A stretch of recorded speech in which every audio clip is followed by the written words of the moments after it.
thank you for coming out on a Saturday morning. I know this is exactly where I want to be. Actually, it's an excellent presentation, and it's actually very relevant to pre-hospital and to hospital preparedness. There are a couple of people who I want to give thanks to. One is the person who tells me where I need to be, what I need to do, well, besides my wife.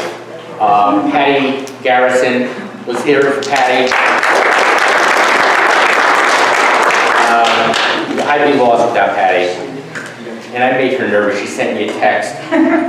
Are you coming? I was over at the hospital giving training exams. I'd like to introduce Wayne Peabody, our Chief of Disaster, Chief of Fire, and all-around swell good guy. Don't get the wrong impression. Excuse me, Doc. You might want to tell us who you are.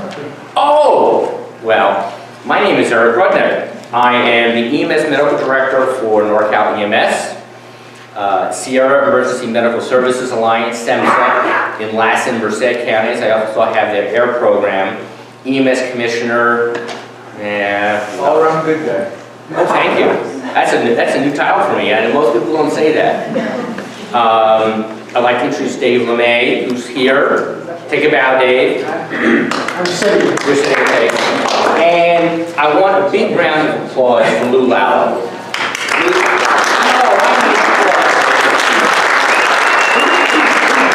Wait till we do this first. No, Lou worked for the California Department of Public Health, the Emergency Preparedness Office. He is the father of CHEMPACK. But most importantly, Lou has come out of retirement to take one for the team to come up and give the presentation today. I think we charmed him about a decade ago, and I will step aside, I'll run the camera, and take it away, Lou. Thanks. I want y'all to know that if there's any other place in California, I wouldn't be here today. But Region 3, I owe a great debt of gratitude for. Way back in the day when we first started talking about the CHEMPACK Project, I'm convinced that it wasn't for the folks in Region 3, we wouldn't have one in California. I remember in the early days going down into the valley and all the way down to San Diego, and everybody that I talked to about CHEMPACK just kind of chuckled and laughed. First time I came up to Region 3, it was Larry Masterman, Rednick was there, Corliss, Patti, Van. Everybody just jumped all over it, thinking that, you know, there really is a need for this. And because you folks got into it, the rest of the state followed suit. So, big debt of gratitude, and that's why I'm here. As Eric said, that's who we are. I made a couple of mistakes on the slide. You know, going into retirement, you kind of get senile fast. I forgot to capitalize the M of A. And Dave is actually a retired staff chief with CalFire. I couldn't figure out how to put that all in one line on my little bitty computer at home, so chalking one up. Minor details. We're going to start today a little bit differently than some of you who've caught my presentation before by showing you a clip that came out in 60 minutes. Some of you might have seen it. It's kind of interesting, a little bit scary, but I think it sets the tone for what we're going to talk about. Take it away, Dave. This was a 60-minute presentation that was done about the Syrian sarin attack. That actually has video of people who are succumbing to the sarin chemical agent. And it's how shall I say, very appropriate and, come on, where are you? Give me the, okay, the issue here is the fact that, and there is sound that goes with this. As soon as I can get it to play. Good thing, but this story is not for them. The pictures you're about to see are agonizing. This will be hard to watch, but it should be seen. Generally, men turn to outlaw weapons. Anything a military can think of is in the arsenals of the world. But there are a few exceptions, and one of them is for a weapon so hideous that virtually every country has banned not only its use, but the mere possession of it. The weapon is sarin. It's nerve gas. And in 2013, it was unleashed on Syrian civilians in what the UN Secretary General calls a crime against humanity. A year and a half later, no one has been held responsible. For several months, we've been gathering evidence. Much of what you're about to see has not been public before. None of what we found will be omitted here. The story will continue in a moment.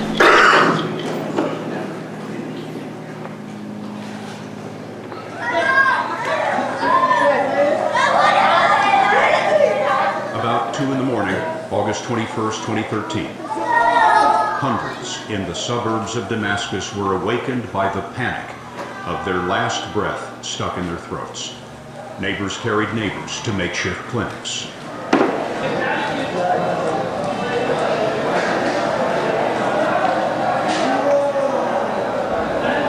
Victims were stripped and washed. Everything was tried, but nothing could be done.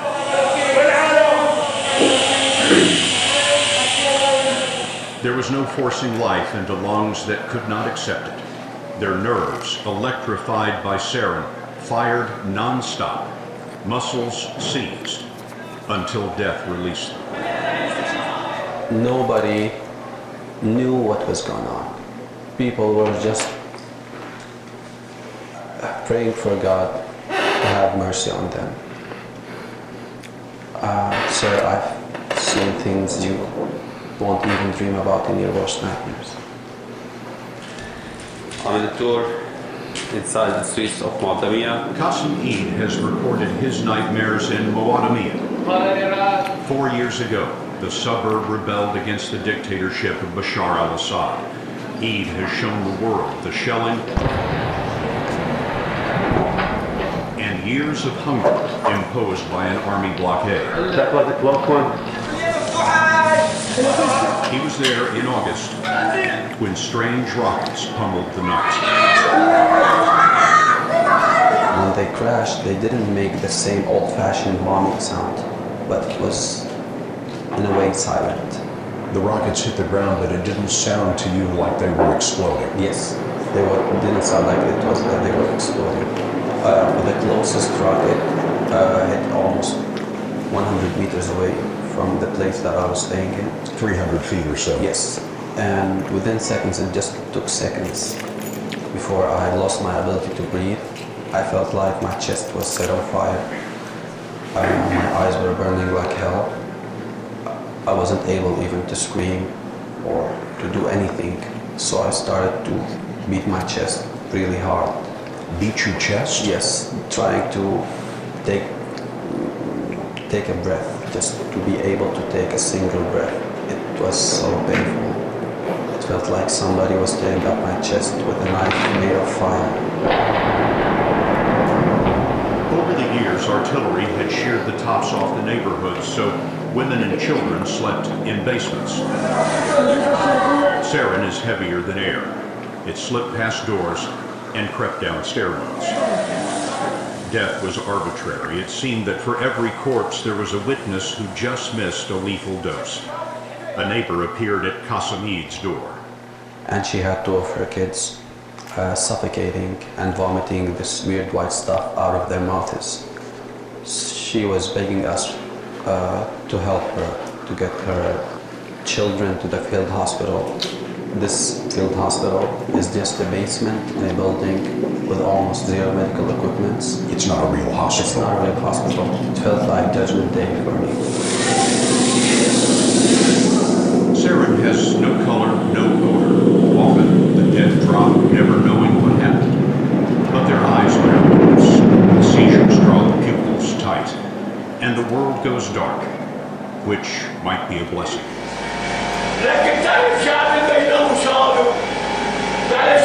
This father had willed his daughters through months of hunger. Now he's shouting, "Do you know what they said before going to sleep? I gave her food. She said, 'Dad, it's not my turn to eat.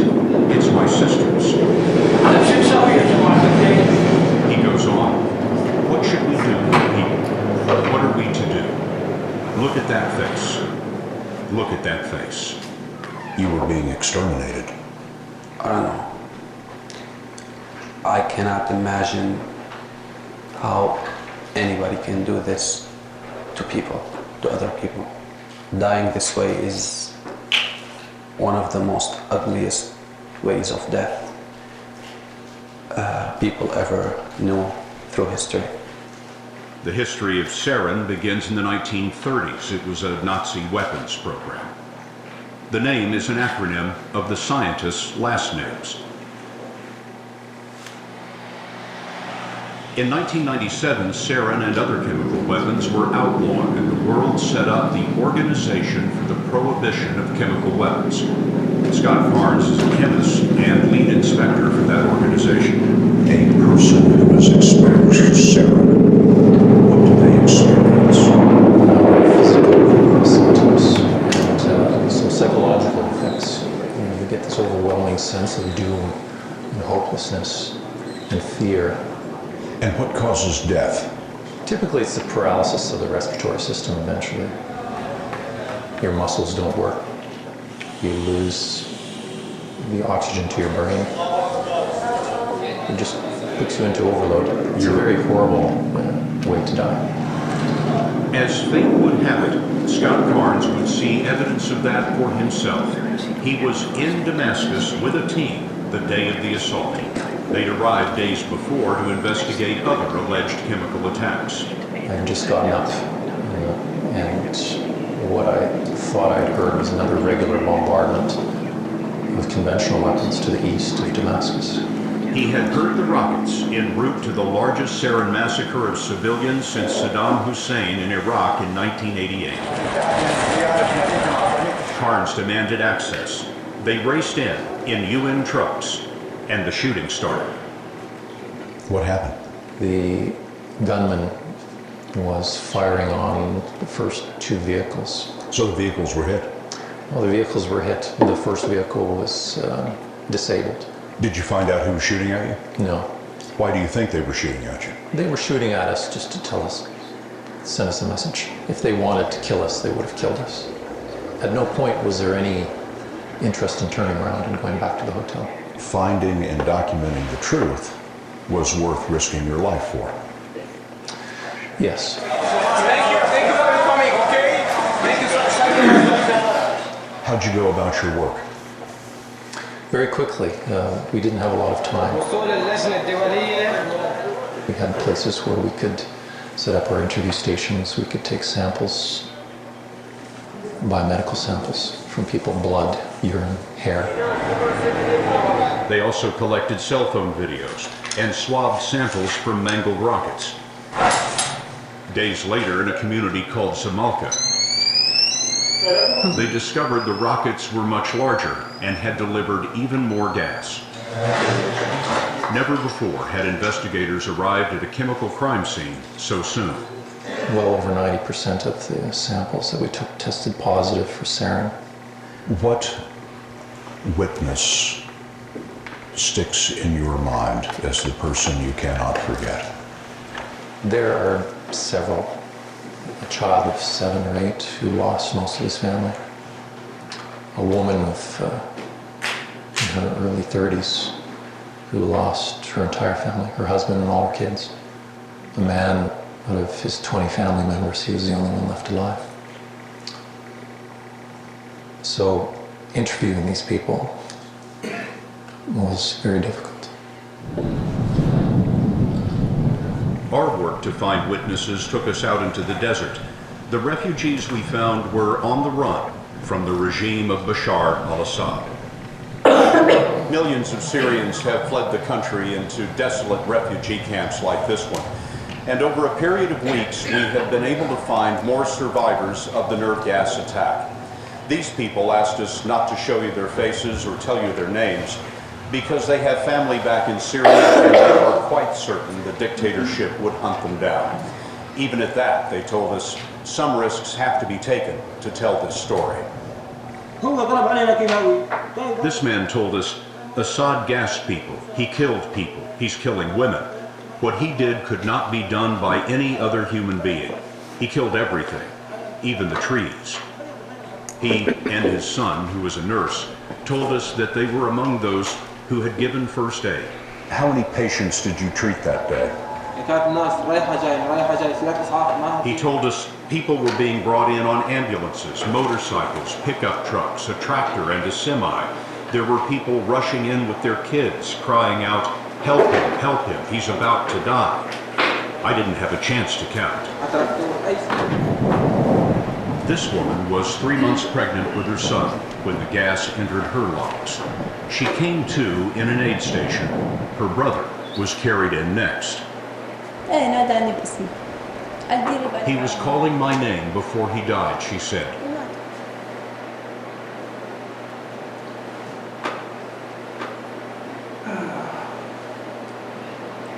I think that gives you a pretty good idea of what the effects. We're not trying to be, how shall we say, place blame on anybody. We just wanted to show what the effects of the gas were, and organophosphates will provide the same type of response. So, and that's what we're going to be talking about. Pretty powerful segment.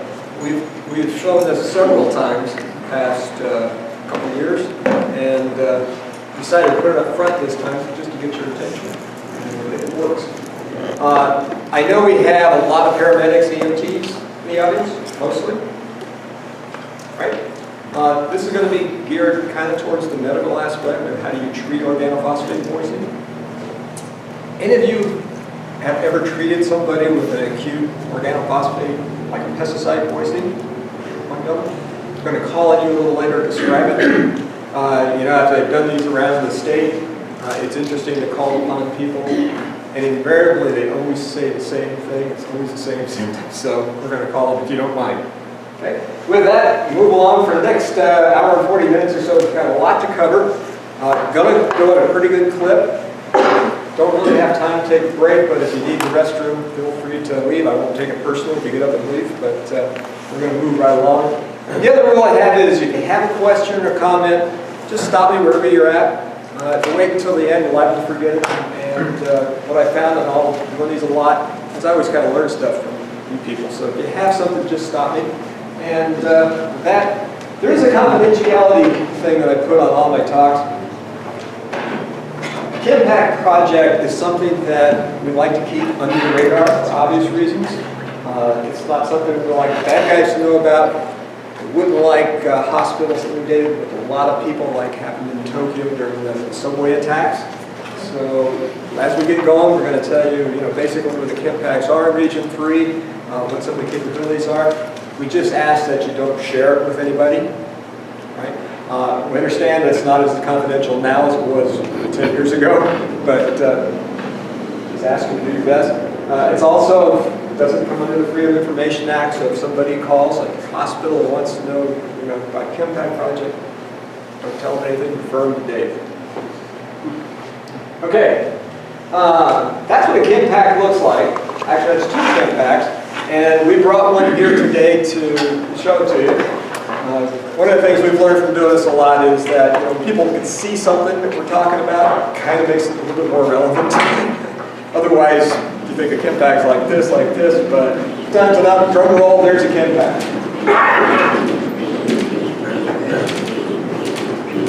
Some of the unique things about it is you notice it can be rolled pretty easily. You'll notice that it has a lot of plastic and wire on it. One of the things I've learned about working with the government for 11 years is that anytime you get people with agencies with free runners, you have to watch out for. The FDA makes them put this special plastic on the CHEMPACK to ensure the environmental hazards or conditions are met.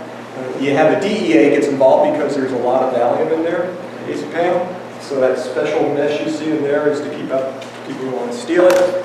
And it's on rollers. You can pick it up with a forklift. CDC used to tell us that you could drop these things out of an airplane and it wouldn't smash. I doubt it, but that's what they say. It has the wheels just perfectly far enough apart so if you were to load them in an airplane, you go right on the ramp, lock them in place. There are 2 kinds of CHEMPACKs. We're going to talk about those in a bit. But before we do that, these are some of the topics we're going to cover today. How much does that weigh? It's about 500 pounds. This one's full of rocks, but the same weight as the real one. There's also another type of CHEMPACK, the hospital one we'll talk about in a bit, that weighs about 1,500 pounds. That's 1,100. 11. And since we're getting on the old side here, the age, we didn't pull that one in.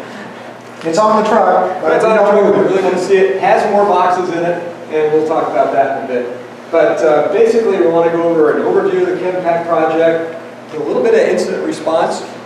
You know, you're all first responders, so it's important that you kind of know how the antidotes would get down to you. We're going to talk about the status of the CHEMPACK project in California, and this is the part that is the more confidential part. Okay? We'll talk a little bit about types of agents, and since we've got next slide, Dave. And since we have most of the paramedics and EMTs and other folks, we'll talk about the pathophysiology and how do you treat organophosphate poisoning. And we'll gear it towards the outpatient. And then we'll finish off the first challenge, or future challenge. This slide just is to get your awareness again. Granted, it's a little bit out of date now that we showed you that film, but there's been a number of cases throughout California where we've had near misses. See if I can rattle them off the top of my head, at least some of them. First one goes back into Fresno County, back, gosh, it was about the 1980s. Somebody's got into a restaurant, took out the salt from salt shakers and put a pesticide in it. Sent about 100 people to the hospital.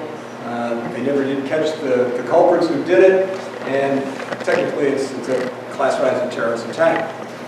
Also in Fresno, way back when, I think it was the 90s, they had a case where a little boy showed up at the hospital. He was having convulsions, pupils were fixed, and pinpoint pupils, and all the symptoms. And nobody at the start put together that, wow, this looks like an organophosphate. Couldn't figure it out. So they treated him in the hospital, they kicked him out. Sure enough, he goes home. A couple of days later, he comes back with the same symptoms. Well, long and short of it, some sharp public health doc figured out that somehow he's getting exposed to an organophosphate. He did some more tracking and found that mother of the kid bought some jeans off the back of a big truck. Some truck driver was illegally selling jeans. Well, then they tracked down some more and found out that in that same truck was a barrel of an organophosphate pesticide that leaked. Got on the jeans. So of course the kid got absorbed, went home, put the jeans on again, right back again. We go on and on and on. We've had some spills, one in El Dorado. There was one in Redding, I think, where a barrel fell off the truck not that many years ago. Probably the scariest one, I think, is down by Lallo, just north of Bakersfield. In the middle of the night, there was a truck carrying 5,000 pounds of organophosphate pesticide. Hit another truck, fires a big plume of smoke. They almost evacuated Lallo, but fortunately the wind shifted and took it out over the field. Point is, there's a lot of stuff out there. I don't know what the threat is for sarin gas or weaponizable type organophosphate. Might be big, might be little. Be honest with you, I don't see any place in Region 3 where you probably have to worry about it. But the grandfathers of the CHEMPACK program, Dan, Eric, and everybody, figured that, you know, with all the pesticides that move through California, it's got to come down Highway 5 more than likely. A little cocktail piece of trivia. In 2012, anybody like to guess how many pounds of pesticide were used in California? Good question. Good answer. 196 million pounds throughout California. There are 4,500 distributors of pesticide. So you can just imagine that's a lot of stuff going either by truck or by rail. So fortunately, you folks had the foresight to say, hey, we need to do this program. Better lucky than good. Yeah. Okay, CHEMPACK Project. Let me give you a minute to just read the mission statement. We'll talk about some facts here.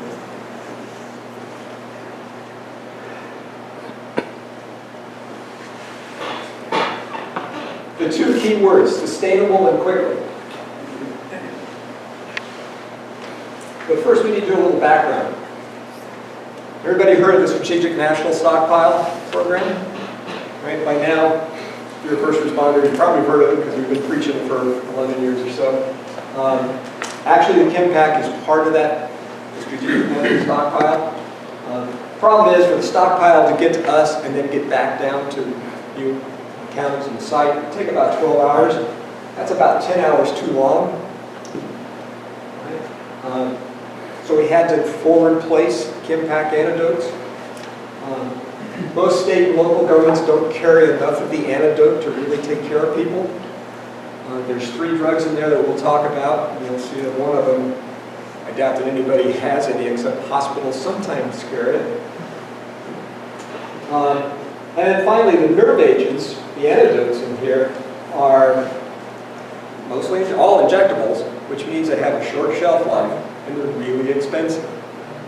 So it kind of prohibits anybody in the community from stockpiling enough. To get around that, and this goes to the sustainability part. My way of thinking as a taxpayer, this is probably the best program I've seen. When I first started, a CHEMPACK like that would cost about $300,000 if you went to buy it.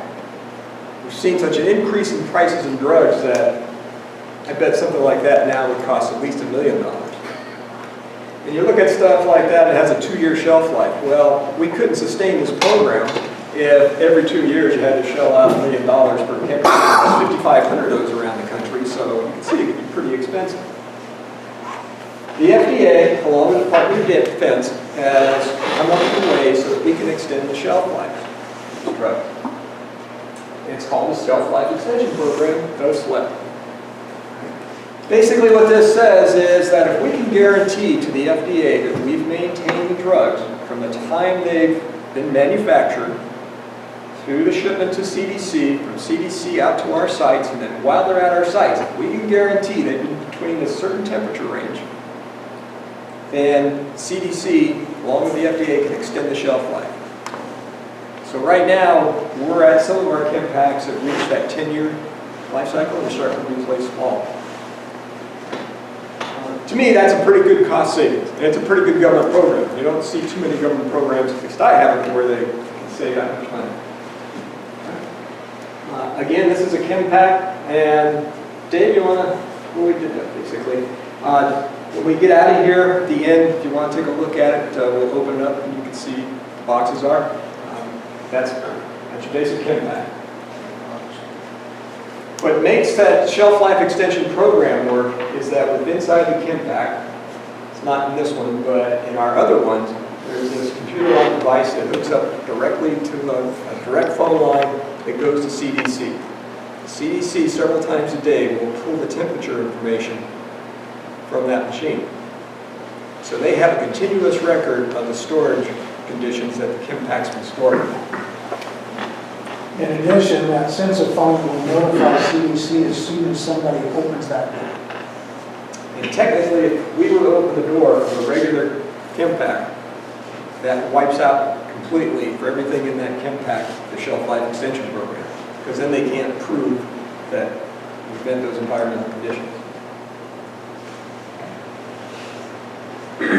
The quickly part of that mission statement is pretty self-explanatory. If that 12 hours is too long, we want to be able to get the CHEMPACKs as far down range, closest to everybody within the state.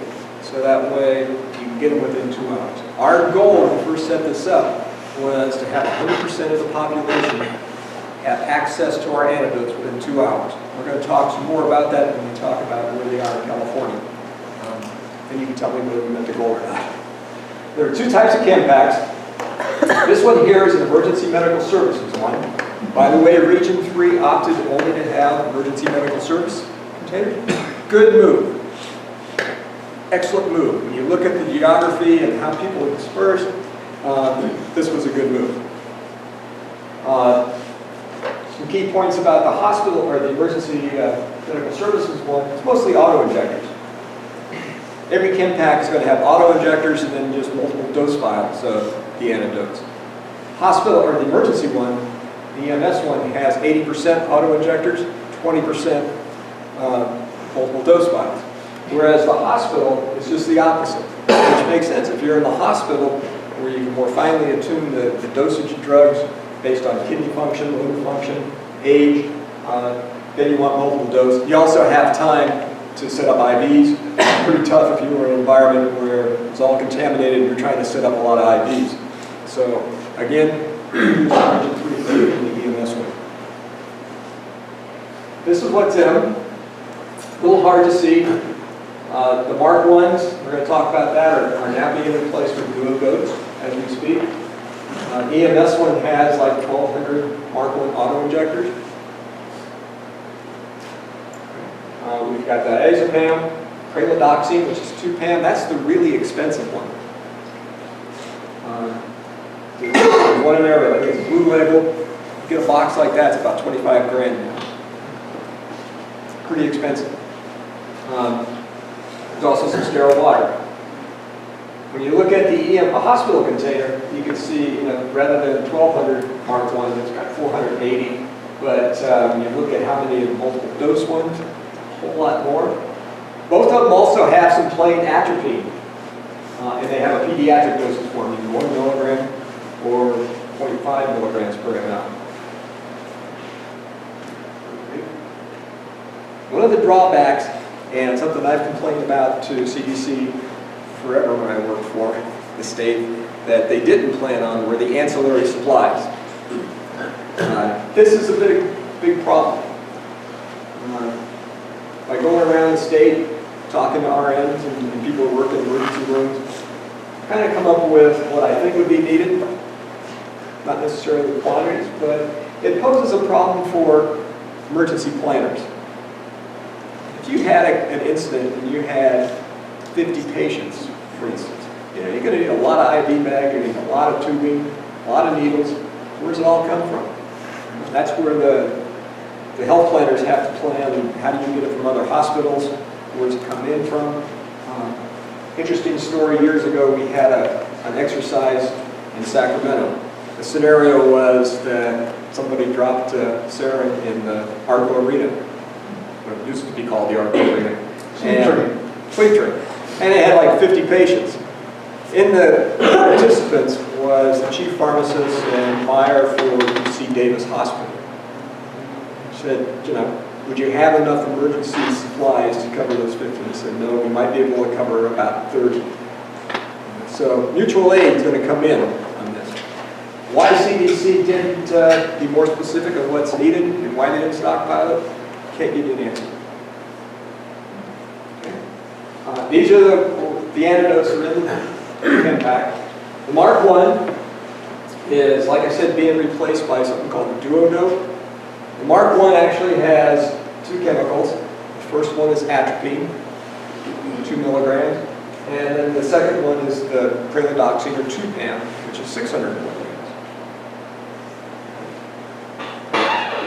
Anybody used an auto-injector? Any ex-military guys here? Ladies? Okay. Remember practicing now? What we're going to do? Did we bring them? Yes, we're going to try. Well, if we get time, we're going to let you play with them a little bit. But remember, were you in the Army? I was in the Marine Corps. You guys are a little smarter than the Army guys. I retired from the Army, and back in the day, I used to teach people how to use these things. It's been 3 days trying to teach people how. The biggest thing was, which comes first when you have the 2, Marines got that, the Army didn't quite get that. But anyway, we're going to talk about it. So there's 2 drugs in there. There's also a diazepam auto-injector. This is the one that's a scheduled drug with the DEA. This is the one that's causing us infinite amount of headache trying to stockpile and account for it. But if you have somebody that was in the lighter stages of an organophosphate poisoning and was going to convulsions, that would be the drug. And then there's multiple dose. The Mark 1s are being replaced by duodopes, so it's going to be 1 auto-injector and have the same drugs in it. There's some pediatric drugs that every CHEMPACK has. The atropine. Interesting, when we first started this, and Dr. Riddick probably remember, I used to get this pitch that pralidoxine wasn't approved in the States for anybody less than 16. It was in Europe for years and years, but not in the States. Good news is, fortunately that's changed, and the FDA got up to speed with the rest of the world, and now it is approved. I also have, and I don't have it anymore, but you gave me a Everybody gave me an article years ago when we first started about if you were treating a pediatric, just a little bitty kid, and the only thing you had available was a Mark 1. This article was saying, use the Mark 1, even though it's not approved, but it was a true exposure to save the kid. Right? Lou, Yes. I remember those days, and they haven't changed. Because 50% of the pediatric drugs are used off-label anyway. Yes. Of course, then we get into, well, what if paramedics and EMTs use them? That's a local thing that we'll talk about a bit. Okay? Incident response. Everybody still awake? Yeah, it's a Saturday morning. Any questions, comments? Everybody okay? I have one comment. Yes. In discussing this with a nurse in Colorado, she said atropine, talk to your veterinarian. You run out of it. Just an interesting side note. Mike, So veterinarians carry a lot of atropine. Yeah, good point. How's the speed? Am I going too fast? Everybody's okay? We're zipping right along. Temperature okay? Colder, hotter? Everybody's happy? It's already down to 65. Okay. If I don't hear anybody complain, we're going to drive on. This is a busy slide, but it says a lot. You condense it down, it doesn't say that much. Right? Basically, we're talking about 3 different scenarios. Pre-incident, during the event, what happens after an incident. Pre-incident, CDC runs the show. The CHEMPACK actually belongs to CDC. State doesn't own it, county doesn't own it. Hospitals or the fire stations that house a CHEMPACK just have custody, they don't own it. So CDC is the driving force behind us. I gotta say this now because I'm retired. If anybody's worked with CDC, you know what we had to deal with for 10 years, but it's challenging. They're the ones that in the early days gave the final approval for our sites. The sites to get approved by CDC to house the CHEMPACK was a bigger job than meets the eye. For one, it had to be environmentally sound, which means it couldn't go out in a storage shed someplace. It has to be someplace that has 24/7 air conditioning, has to have electricity for that sensophone that's inside, it has to have backup power. And then because of the diazepam, security and the DEA get involved. So all our sites had to get registered with the DEA. They had to prove that the place was secure and jump through a lot of hurdles. The whole point of this is our facilities that house the CHEMPACKs are real heroes in my eyes. They'd like to say, you know, get 40 square feet from the hospital and see how easy it is. It's not so easy. That's shaking their head, right? Not easy. And the bad news is we can't even go and tell the press, you know, look what a good job your hospital's doing, what good neighbors are doing, because it's all confidential and we don't want the public to know where it's at. So, kudos to our facilities. The site has some responsibility in pre-incident. They assume custody of it, and all the responsibility goes there. They have to spend money to get the site ready. Back in the early days, we were able to get some money from CDC to help retrofit the sites, but doesn't nearly pay for their cost, in my opinion. And they assist in installation. And then, like everything else, it's only as good as the training is. If we don't keep training and telling the new people, CHEMPACKs just sit there. I guarantee you we can go to some of our sites out of the 91 that we have and find some that go to the pharmacy and you probably don't know where it's at. Okay. Now, during an incident, the site in the counties, because we've moved them as far forward as possible, calls the shots. If something were to happen in Region 3, you wouldn't want to call the state. You wouldn't want to call CDC. You guys make the decision to open. You guys are responsible for getting it from wherever the location is to the scene. We don't get involved in that. We're available to assist, but it's still your responsibility. CDC will provide technical assistance, but what are they going to do back in Georgia? Right? So during an event, CDC pretty much is out of it. The state is there if you need help with transportation or say something big happened and you need ancillary supplies from UC Davis or someplace, another region, we could step in to help you. And then after the fact, the site has some responsibilities, especially. They have to be able to take all the stuff back that wasn't used. They have to account for who got it in the first place. We have a nice, nifty form that we put in every CHEMPACK to help that. But still, it's the site responsibility. CDC, interestingly enough, steps in to make a decision on whether this stuff could be replaced. We've had some incidents in California where we've used CHEMPACK antidotes, and I'll tell you about that in a second, but CDC has the final call on whether they can replace the material.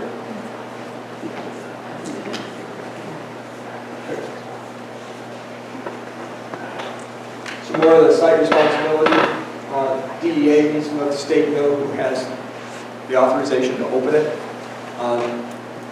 That's easier said than done as well. I mean, people change from hospitals especially all the time. Well, we need to know who to contact in the middle of the night if something goes wrong. So they assume custody. And this last one we read, I don't know if you can see that with the lights up, but agree to break the CHEMPACK container seal only if it's determined that an event is beyond our local emergency response capabilities. Way back when we were negotiating our MOA with the feds, CDC. Like everything else, you know, it's a nice little 20-page thing that nobody can understand if you weren't a lawyer. And it all boiled down to what we didn't like, they didn't like. What we didn't like were the conditions for opening a CHEMPACK. We'll spend some time on this because I think it's pretty important. One, threatens the medical security of the community. Okay. The part that we tried to argue was the and. Why does it have to always have an and? You know, why does it have to have so many conditions? Right? Places multiple risk and is beyond the local emergency response capabilities. And the material is medically necessary to save human life. Seems pretty innocuous, right? They absolutely would not budge on this. Okay? I remember. You're going to have to skip around there, Dave, somehow not do it. Case study. Dr. Reddick, you had something to say? No, I remember you going around and around and around with them, and they were a pain in the... Hopefully after I tell you about this case study, you see where we use their own things to bite them. Okay? But I remember this. I was sitting in the office just getting ready to take off because it was New Year's Eve. And we had a man in Sonoma County that self-administered malathion. The gentleman back there who's treated somebody with pesticide poisoning. I can guarantee you there's better ways to commit suicide. Right, so this was at 11:43. Hospital, because Sonoma County did not have any, doesn't have any CHEMPACK, did just like we've done during training, called Napa County, who has CHEMPACKs, used the higher patrol, came with the helicopter, 110 minutes from the time ingested, 83 minutes from when he arrived in the hospital, he got the antidote.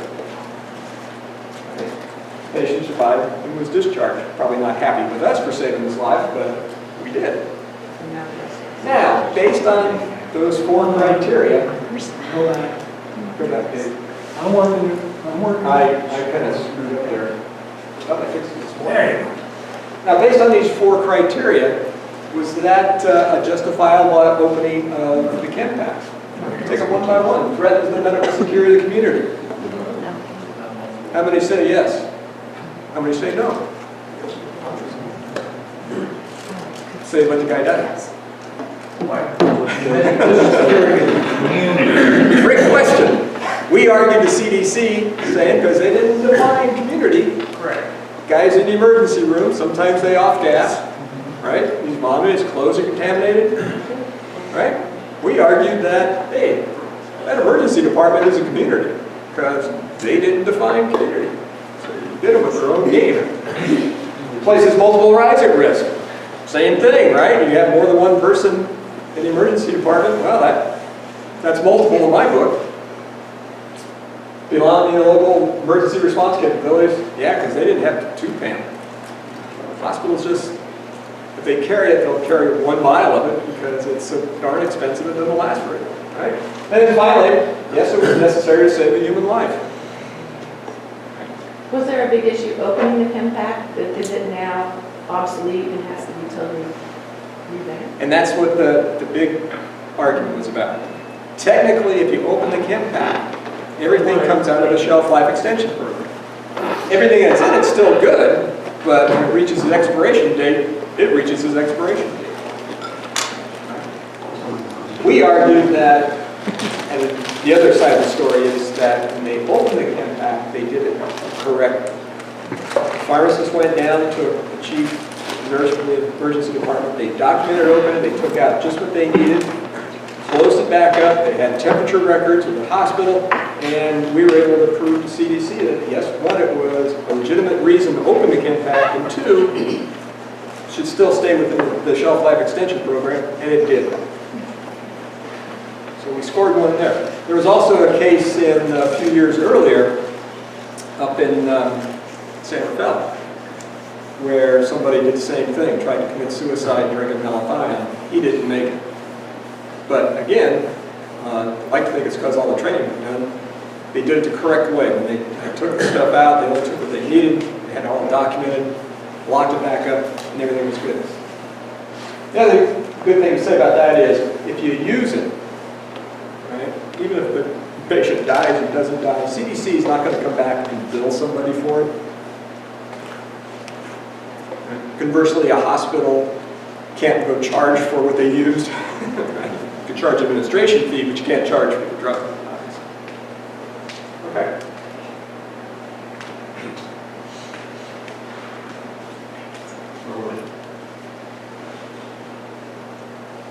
Keep going. Yeah, I thought I fixed it. That's wrong, I was going wrong direction, sorry. That was my bad. It's Saturday, what can I say? There you go. Actually, I think this comes a little bit later, we'll do it now. Overview of California. And then we'll get into the symptoms and a little bit of the treatment of the drug, or the poison. Like I said, when we first started out, we wanted to ensure that every Californian had access to the antidote within 2 hours. California is a pretty big state. CDC had 5,500 CHEMPACKs they knew they were going to set up, and it was proportionally based on population. California got like 165 CHEMPACKs. From that 165 CHEMPACKs, we allocated that out to the 58 counties based on population again. Counties had a choice whether they wanted those CHEMPACKs or not. As you'll see in a second, there's some counties that didn't take CHEMPACK. From that, there was a dollar amount assigned to EMS and the hospital. We had a total of about $9.5 million worth of purchasing power, if you will, for CHEMPACKs. So based on that, we got to choose who's getting the EMS, like Region 3. Some of the hospital ones especially went to the bigger cities. Right. So now if we took a 25-mile buffer around our spots, the circles with the little dots in them, the dots are roughly where the CHEMPACKs are located. We have 91 CHEMPACKs in California. You'll see with 25 miles, well, certainly you should be able to get that 25 miles within 2 hours. Red light and siren, you can almost put on a bicycle and make it out there in time. Right. You'll notice a couple of things from that slide. Yeah, go a little bit, Dave. All right, I bumped it. Our corners, right? Not a whole lot. The good news is, up there we have agreements with Oregon. And it's been a few years now, but we have done exercises up there. Humboldt County, there's a CHEMPACK right on the other side of the border. The good news really for them is it's pretty easy to get material from Oregon coming south. To send stuff from California to Oregon is a whole different story. But the good news is Oregon really likes to help us. And so they flew down their CHEMPACK trainer. You get out there, Modoc County. We don't have anything there, but again, right across the border, Oregon has some. So we get into it pretty fast. You look at the Lake Tahoe area. A little sparse there, but right across the border in Reno, they have a bunch of CHEMPACKs. So we put together an agreement between California, Nevada, Oregon, and Arizona to cover our southeastern border. We're all set to go, and Arizona bailed out, so that area down there is still pretty light, because Arizona just didn't want to be part of our group.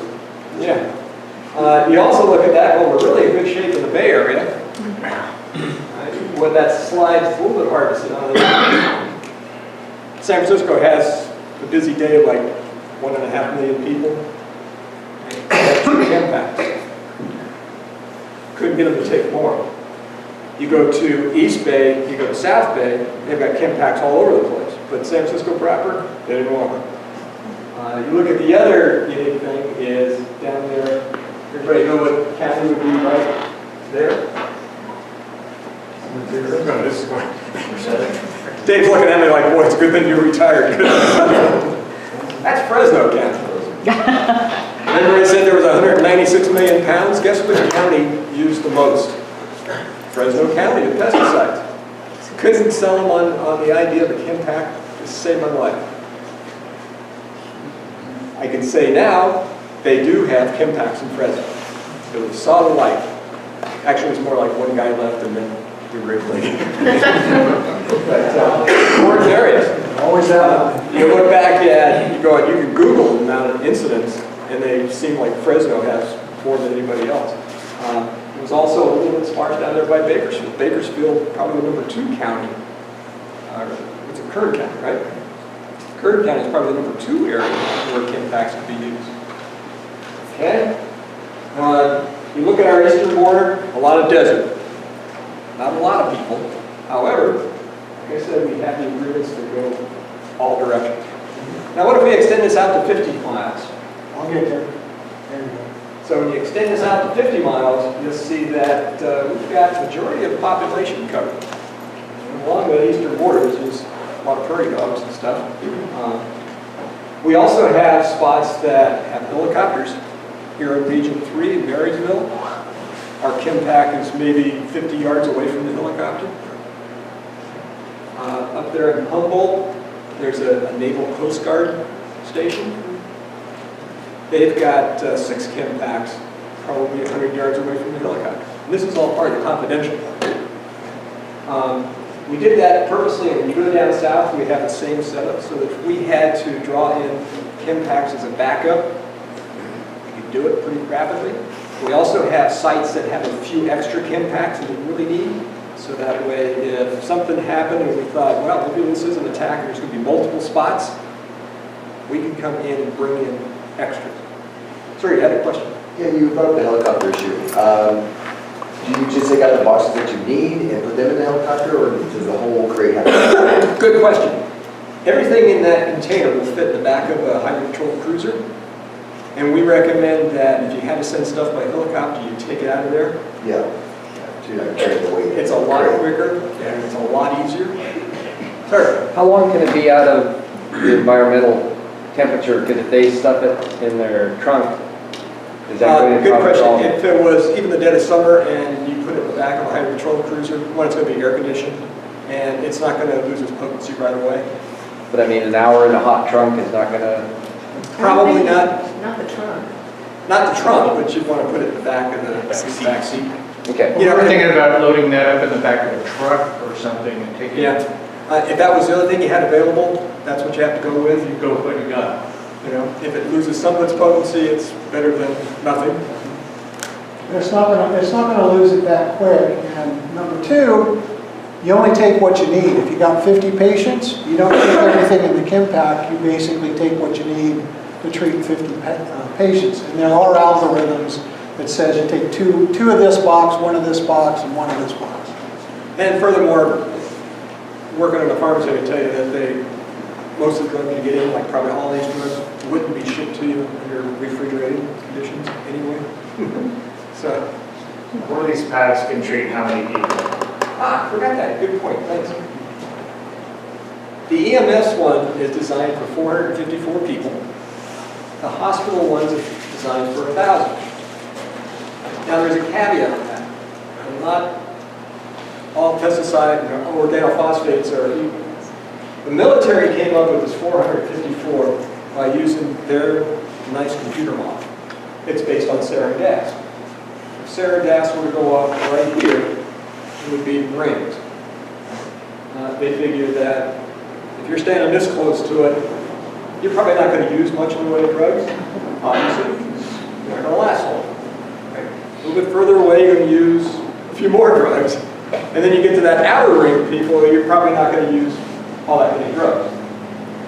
CDC only had so much money, so they designed this. They said 454. It wasn't based on any tactical strategy or info about what the enemy was going to do. It was just, that's how much money they had to spend. So mass casualty situation in Orland, we have 7,800 citizens there, documented. We have a chemical truck that spills over on I-5, contaminates, the wind's blowing the wrong direction, contaminates the whole town. How are we going to get these things shipped everywhere to Orland? And how are you going to document each person that you're out injecting? You said that there's a deal in there. Is that really going to be possible, or are you just going to start injecting people? Good questions all. I think if it was something that big and you had that many people exposed, right, you would probably take your CHEMPACKs moving to the scene, call us to state, and you would take them from outside, either from the other parts of the region, and that's where mutual aid comes in, just plain old mutual aid thing.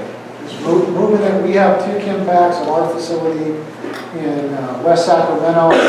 They'll load just like on this truck, and it took us an hour and 30 minutes to get here. That's about how quick you get 2 more units to you. Now, that CHEMPACK, like you said, there's 1,200 Mark 1 kits. The people that are in that center ring, you may use 2 or 3 of the Mark 1s. That's how they kind of came up with the formula.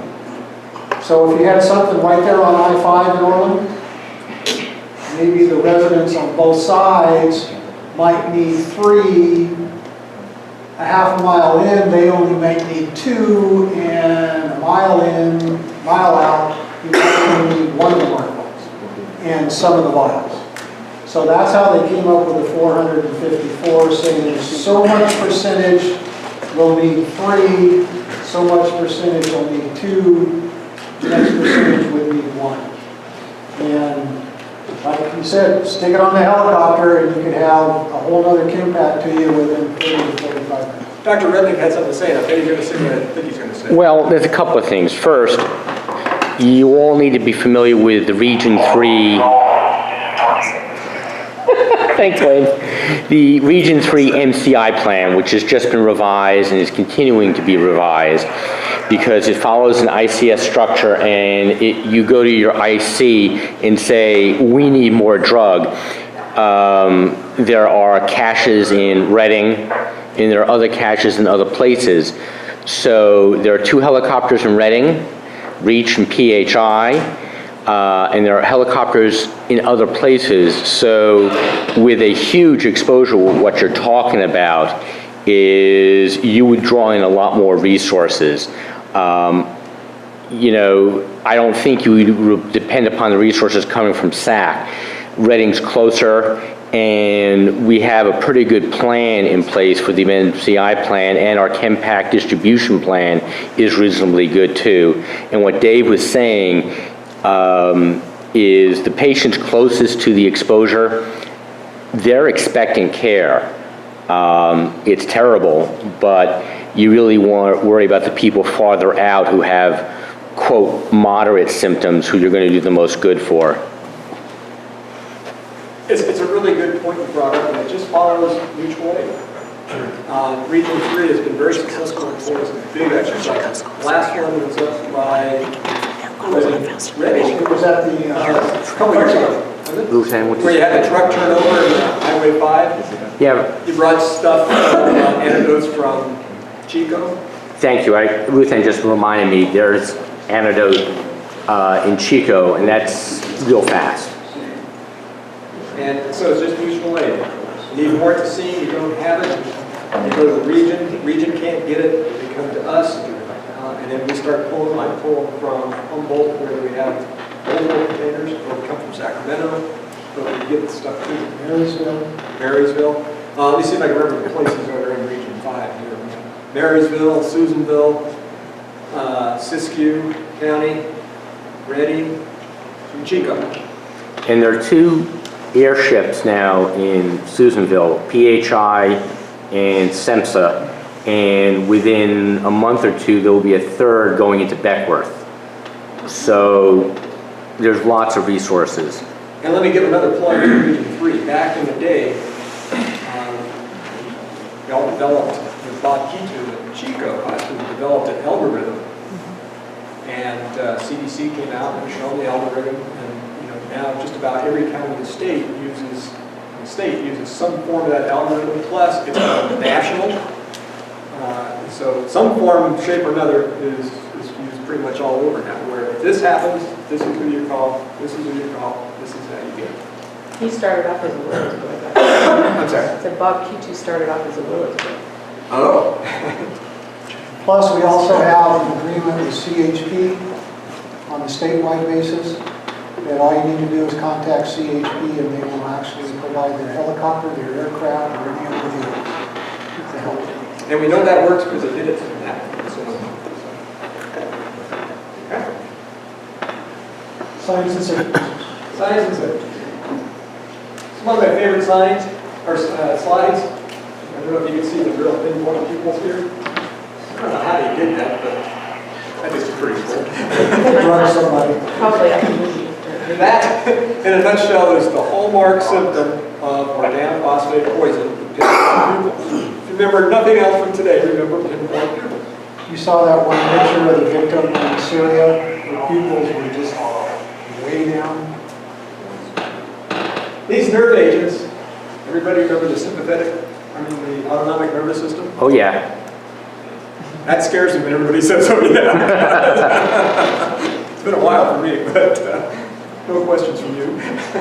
There's 2 parts of the autonomic nervous system, right? Parasympathetic and sympathetic. Just kind of a rough picture. There are some differences.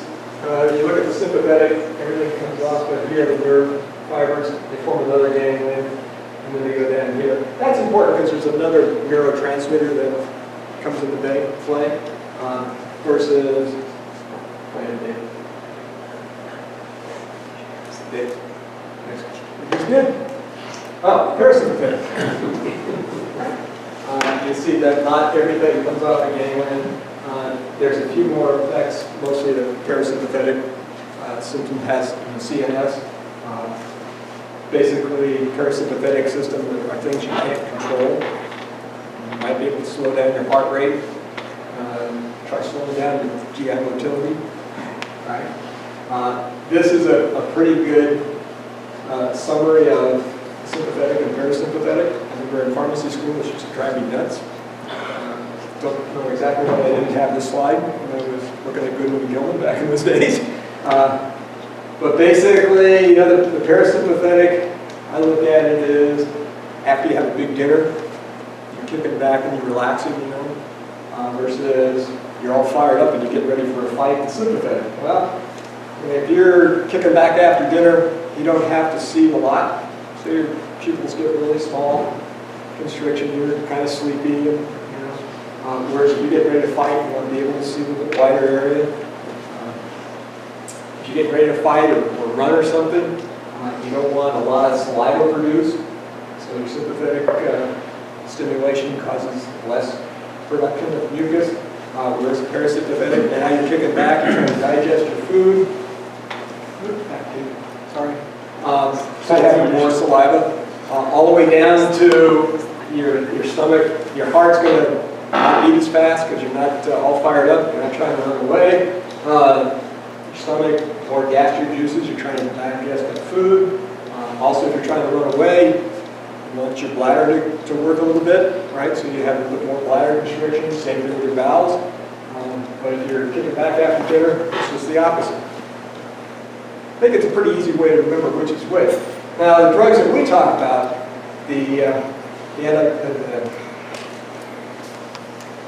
organophosphates affect the parasympathetic. And so if you were to come across patients, you're going to see those. Now, the gentleman back here who's treated somebody, want to tell us? So, kind of along the lines, Derek worked in the ER, and I worked in a rural clinic, and it was actually in the 90s when there was less ag. When the ag rules, but people didn't follow it. The dad was the supervisor, the son was working for him, didn't use all the respiratory gear, loaded the fertilizer tank. Dad couldn't understand why his kid wasn't working. Long story short, brings him to us in Hamilton City. He's salivating, he's sick, he's trying to puke, he can't puke. We couldn't keep the secretions in him. They just kept coming out. Called Westside, and we knew what was going on, but the atropine we had wasn't even close to enough for the guy. And that's exactly the way I've heard everybody. Sicker than a dog. But since then, I mean, with even more strict, we used to see it once, twice a year. Now we hardly see it at all in terms of poisoning from agriculture. That's good. Everybody I've talked to and asked this question, they said pretty much the same thing. Somebody's down on all fours and just coming out. But it's not like you have a watery eyes. What makes you wonder about the video clip we've seen, actually. Yeah. You know, I always wonder about that because everybody I've talked to says it's just stuff coming out everywhere. There are a couple of mnemonics that deal with the symptoms. Is that the next slide, I think? Yes. The slide with the dumbbells. Look at the symptoms. First thing that happens really is to pinpoint pupils. That's the thing. If you give somebody atropine, the pupils still stay pinpoint. As they get more and more, you start getting the vomiting, lose bowel control, bladder control. Pretty ugly. Can you imagine if you had 50 victims with these symptoms? Tell you a little story. I was in Oakland for an exercise. Big hospital in Oakland. The scenario was a truck with organophosphates tipped over on the Nimitz Freeway, and they had 50 patients come to the ER. Right? I know the nurse pretty well, ran the ER. They had this big GP large tent, and they had 50 cots in it. And she said, "Well, you got to come see our cut, because after people would get decontaminated and put them in the cots before they go into the hospital." Okay, so she drags me over there, look at it, and the cots are all touching each other. Yeah, that's really cool, but if you had all these symptoms, how are you going to take care of that? It's a nursing nightmare. It's a nightmare, period, but you have to have room to work. Plus, all those people probably need to be ventilated because you can't breathe. Right? You have to be able to get it around the cots, and it's something that you need to take closely. The dumbbells are pretty much the same symptoms, just in a little different. The big one again is the meiosis. Let's switch gears a little bit and talk about. Everybody remember what acetylcholinesterase is and acetylcholine? Necessary for nerve. What did you do? I've been retired. I'm surprised you can still pronounce it. Me too. So you take nerve agent. Right? It inhibits acetylcholinesterase. I've got a picture of the slide that's going to explain that in a second. So acetylcholine accumulates and you get an excess stimulation of body organs. Those two slides I showed you with the autonomic, parasympathetic, and sympathetic, you just get excess stimulation of all your organs and that affects. Now during this, you hear me interchange organophosphate pesticide with nerve agents. Nerve agents being the chemical things that bad guys use, like sarin gas. Same. Right? With some differences. Organophosphates generally are slower to act. They don't get as well inhaled as like sarin gas would, so they're a little bit slower. I think they're probably takes a little bit longer to get through the skin than something like sarin. So you don't see symptoms right away.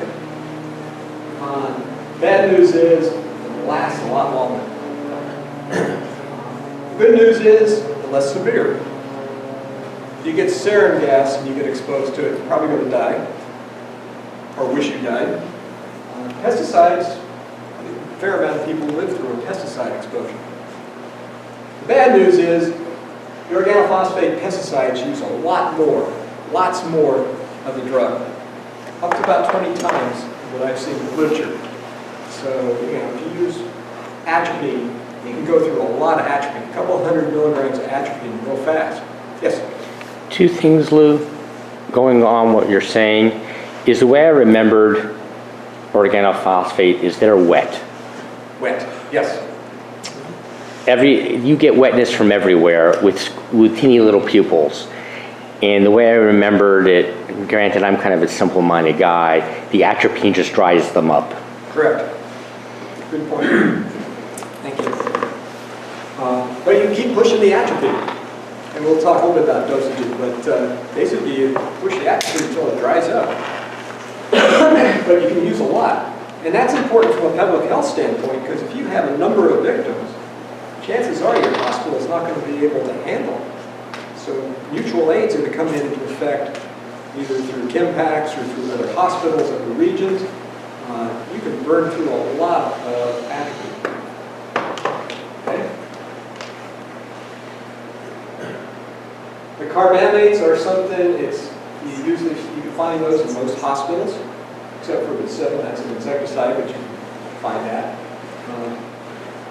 You can use them. The important thing about the carbamates is the 2-panel, prenodoxine, doesn't work on carbamates. The good news is, there's always good and bad news.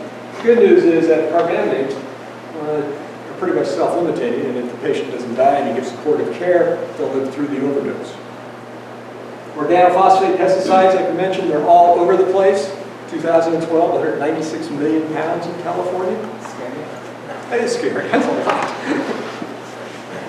lot. And again, organophosphate pesticide, if I had to choose between pesticide and Sarah, I'd take the pesticide any day. Now, bad guy stuff. Basically the one everybody kind of knows about is the sarin gas. It was used during World War II by Hitler. Saddam Hussein used it on his people. It's pretty bad stuff. Back in the days, in my early days in the Army, when we had chemical weapons, something like sarin gas, something we practiced about, learned how to use the Mark I's. The other very good military weapon that we had back in the old days was VX. VX is very persistent. If I wanted to keep bad guys from coming over here for the next 3 weeks, you take VX, you shoot it out artillery rounds, you put it in a helicopter, spread it out, and nobody's going to go through there and live for 3 weeks. But sarin's the big one. Nerve agents, they're always referred to as a gas. Actually, they're a liquid. They just have a very low boiling point, and if you put one in an artillery round or some C4, that heat causes them to vaporize very rapidly. They form droplets and fall back down, but for a short bit, they're vapor. Where was mustard gas in the lower line compared to this? A different chemical altogether. Pesticides don't really vaporize as quick as the weaponizable nerve agents. Right, so most of it would be topically. You have some that are very persistent, some that are not persistent. Like I said, the VX is a persistent type. It's very sticky.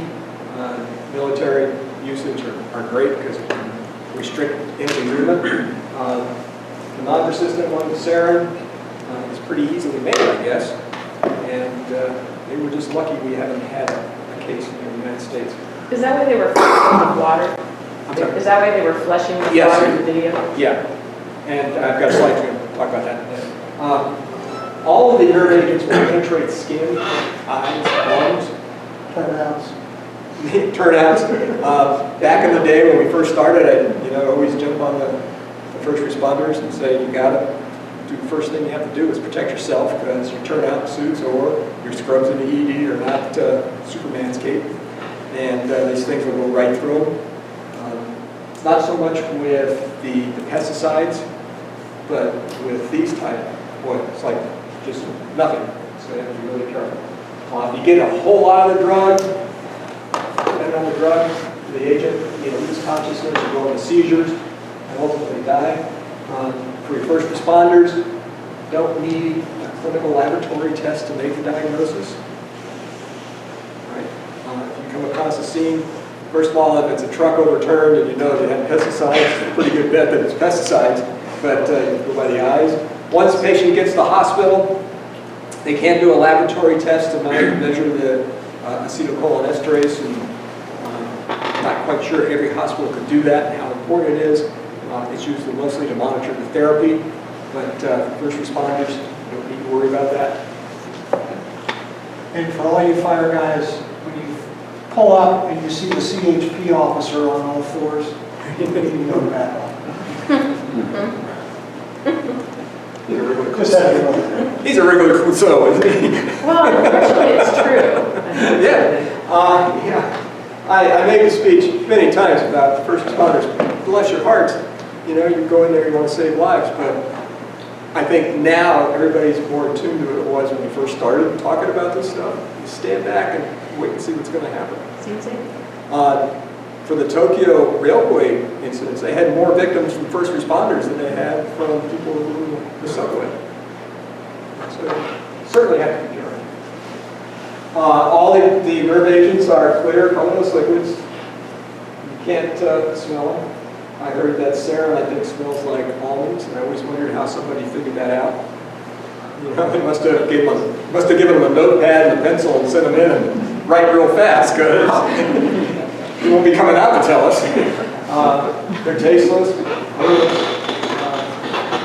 They boil at a pretty low temperature, and again, they'll go right through clothing and skin. Going through skin is something you really have to be careful of from a public health standpoint.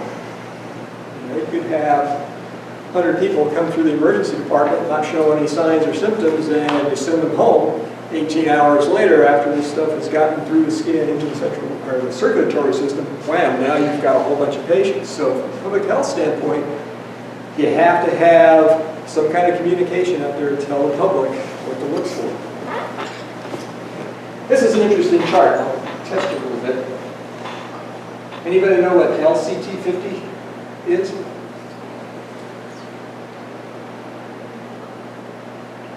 I do, but I heard it from you. So. Okay. LCT50 is the amount of drug that you would have to inhale. When you inhale things, it's measured in milligrams per minute per cubic meter. Surface area. Right? That would kill 50% of the people.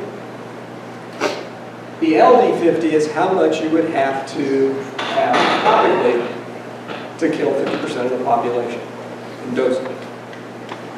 How about aging half-life?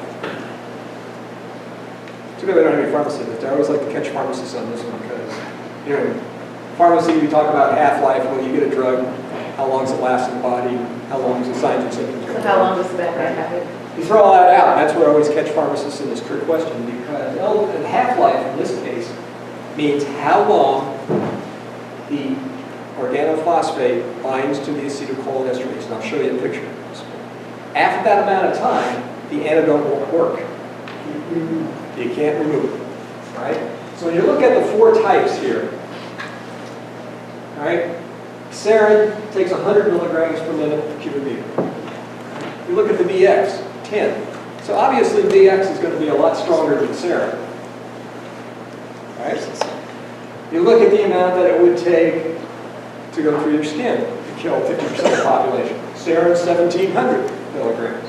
The VX is 10 milligrams. Again, the sarin or the VX is a lot stronger than the sarin.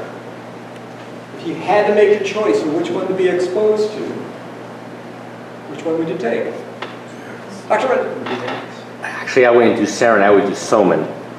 Because if I was going to expose somebody else, if I'm going to be exposed, I'll take the VX.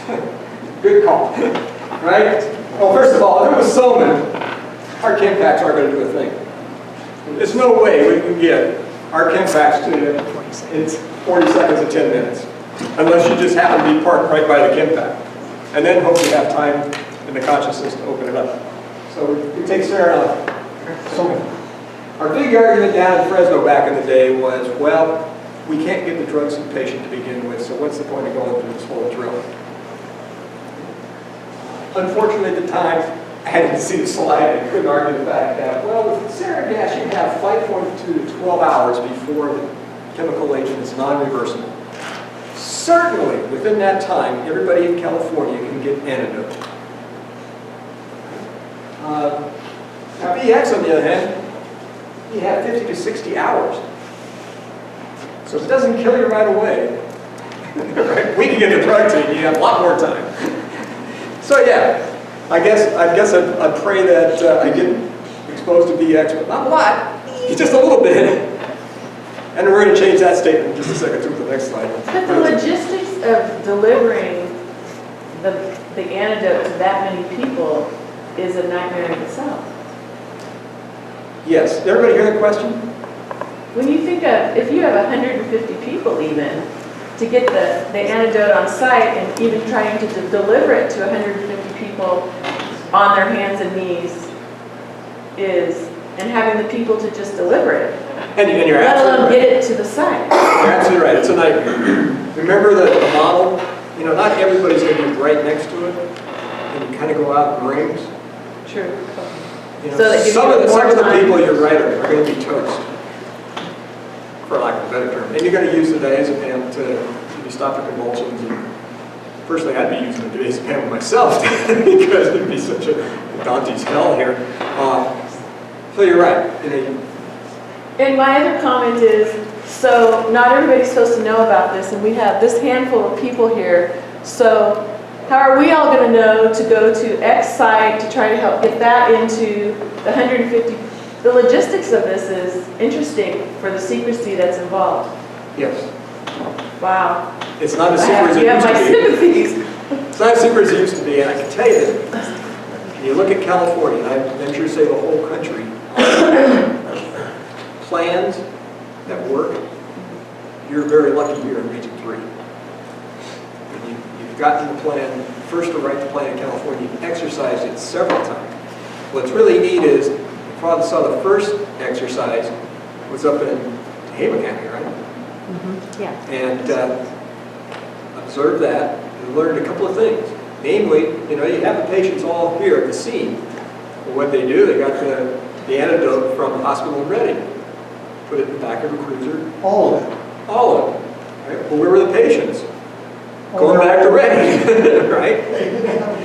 They corrected that. So this last exercise they had, that was corrected. And it was corrected wrong. The other thing that went wrong in the first exercise was, it really kind of depends on the pharmacist to send out the right things. The first time, the pharmacist sent out everything. Second time, because where he made a mistake is, somebody at the scene has to tell them whether you have kids or not. Right? So he made sure they told him what the victim base was. If there were kids, you send out the pediatrics. If not, there's no need to send them out. So again, Region 3 is far above the rest of the region in California, in my opinion.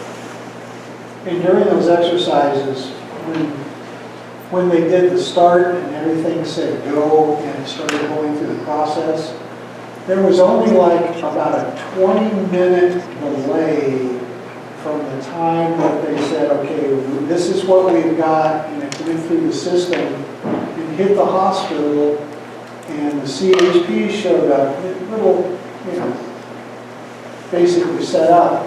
But the CHP hit, it was in the vehicle and heading down into Hama. So within 30 minutes, they were on the road. And from Reading to Red Bluff, code 3 is only like about a 20-minute ride. So within less than an hour, they had the material there. But in that hour, like you said, they had already loaded patients onto the ambulance, and the ambulances were now heading to the hospital. So there was kind of a delay there from the standpoint of getting the multi-dose vials and some of the Mark 1s back to the hospital to treat the patients that were coming. I think Dr. Ridley would agree with me. It's an excellent exercise to have, not just for the CHEMPACK, but for your whole command structure in the first place. I mean, everybody has to talk to everybody. So it's a good exercise to have, and you guys have more than anybody else in that book. So, doing good. Where will we? So moving on. What's next? The psychology.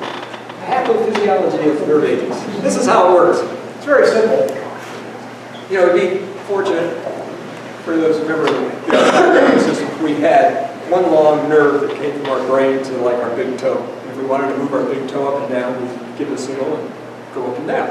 It'd be simple then. We just had one big nerve.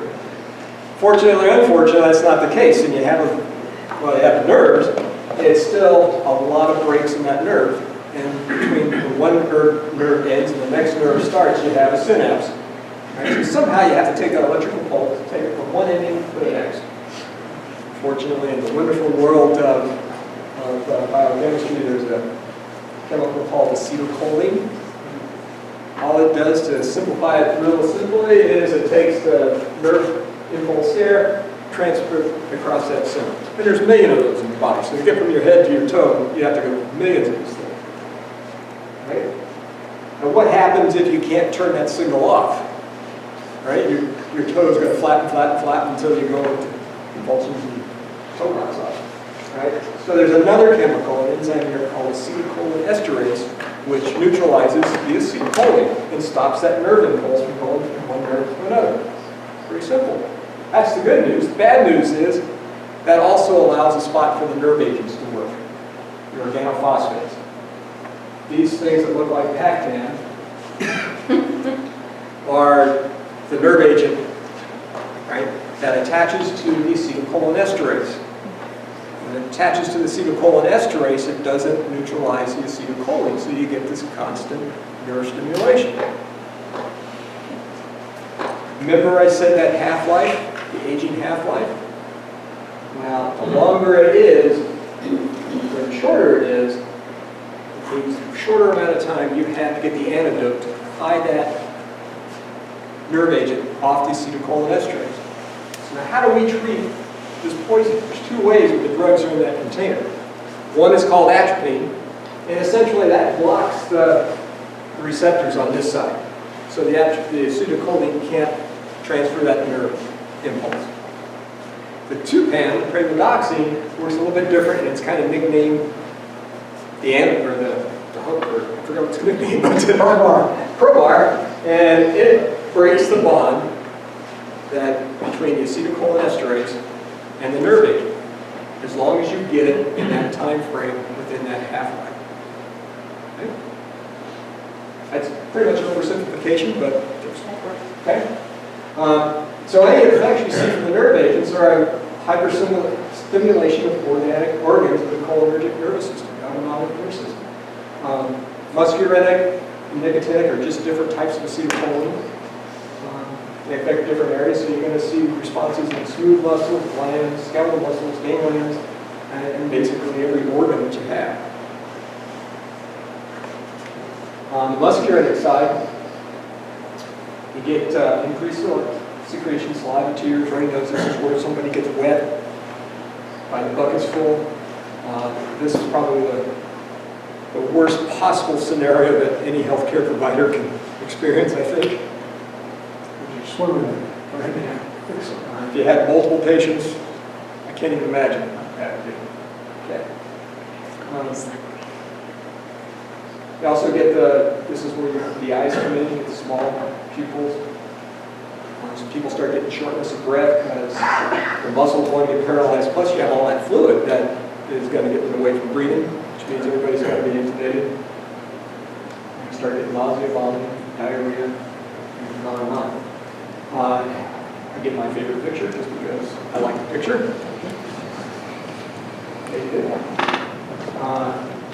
When the nicotinic sites get affected, you get the skeletal muscles. And I have to say, because of Dr. Riddick, I don't know if you remember way back when, I didn't quite know what fasciculations were. Not many people came to my pharmacy with fasciculations. And I remember the exact words you told me. You said it was like worms crawling into your skin. Okay. You've seen it once, you'll never forget it. Yeah, I've never seen it, but I've never forgotten it. So, twitching, weakness.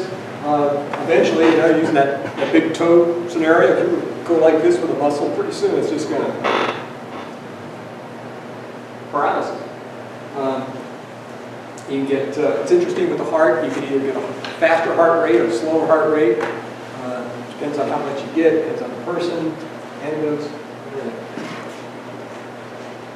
CNS, important thing here is you get some prolonged things. You still hear about people that come back from the first Gulf War with symptoms. It's been related to Parkinson's, I believe. We think there's some kind of correlation between that. The sad news is there's so many organophosphates out there in the public, out there in the fields, that how many people are affected by it, we don't even know if that's what's causing it. I know the California Department of Public Health has a whole section that deals with organophosphates. The vapor, and remember the chemical, the weaponizable agents work pretty fast.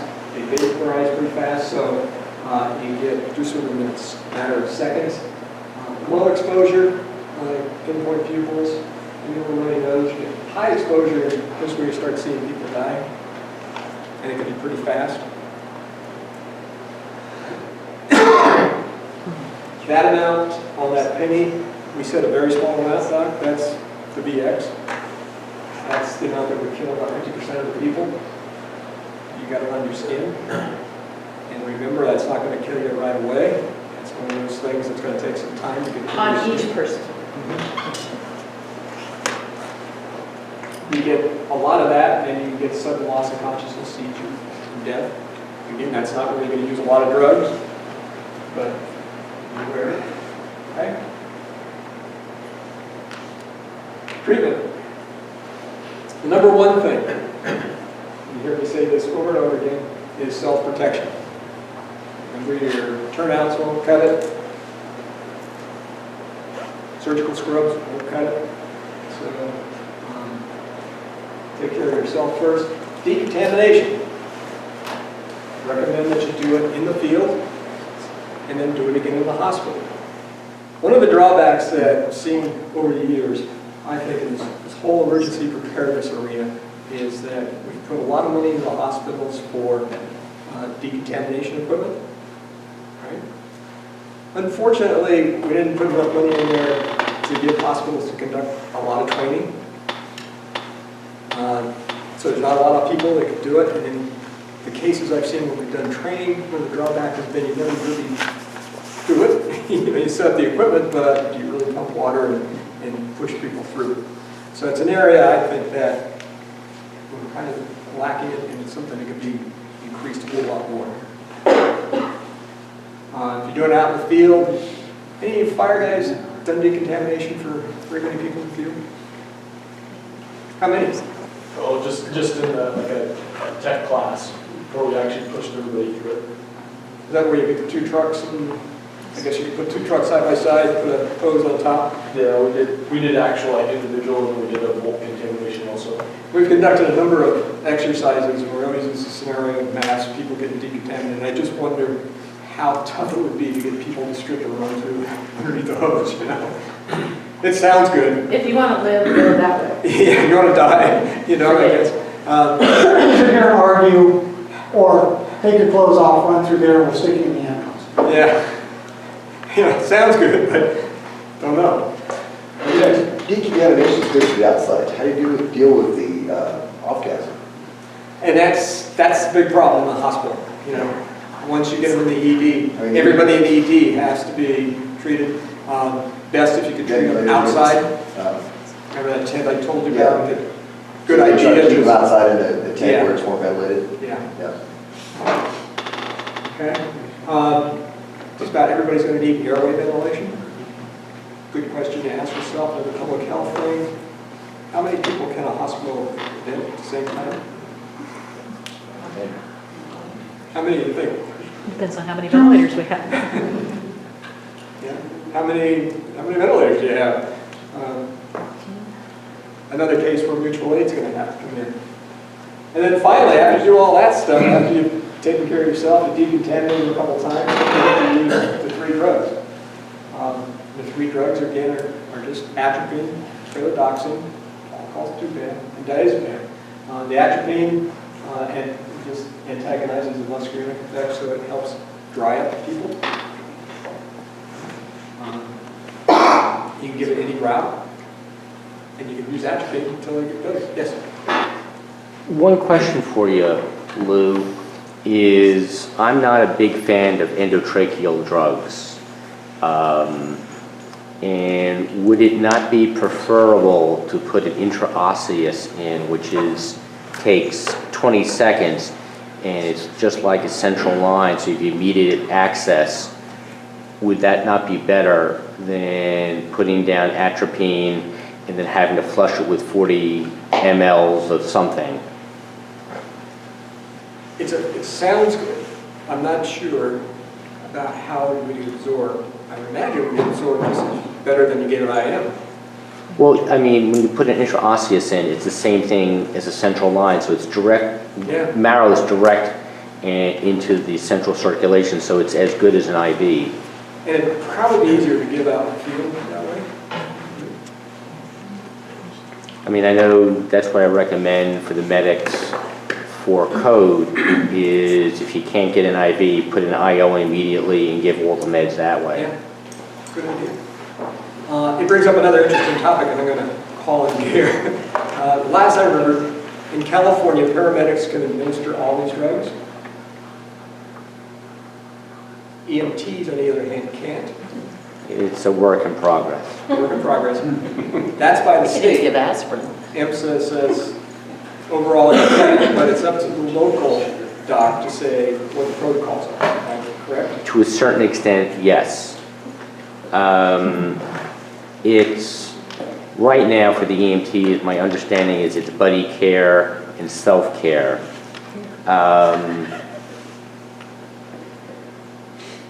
It's an ongoing discussion at the state. We've been discussing for a long time. Hopefully it'll get worked out, but One day, yes. yeah, bottom line, it's going to come down to the locals who decide what the health doctor. Well, let's put it this way. As a citizen, every firefighter is my buddy. I don't disagree.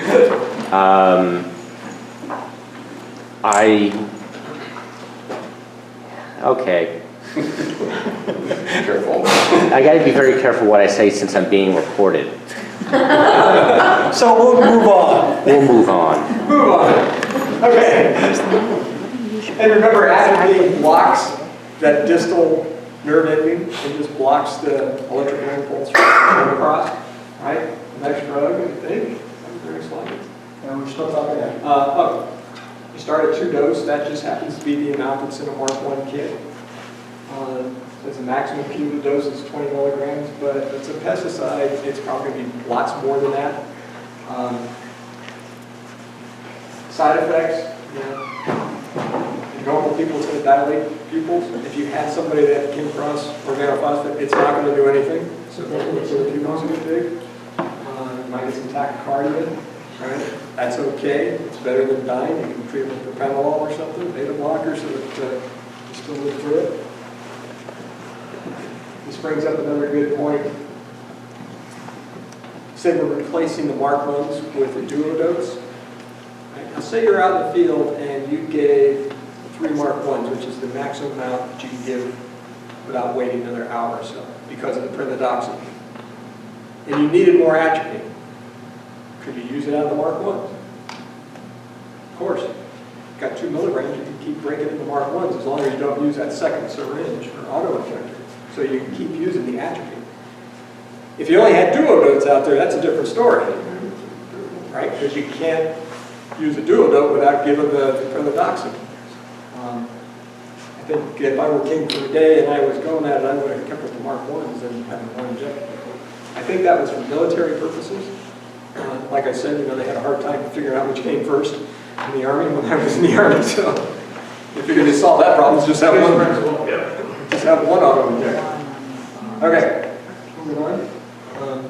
So how much atropine do they get? Until they get dry. Again, the doc said the term for it is they're wet. Well, they really are wet, and until you start seeing something. So you're out in the field, you use a Mark 1 kit, or better yet, you use the atropine first, and you see a little bit of response. know that it was an organophosphate, you give the second auto-injector right away. If 5 minutes go by or a couple minutes go by and they're still not looking like they're getting better, use a second one.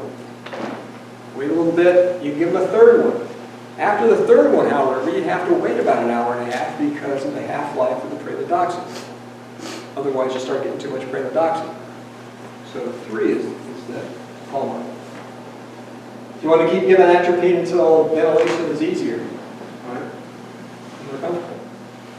You can't relate on the heart rate. Like I said, if the heart rate goes up because atropine will make your heart rate go faster anyway, you can give some beta blocker.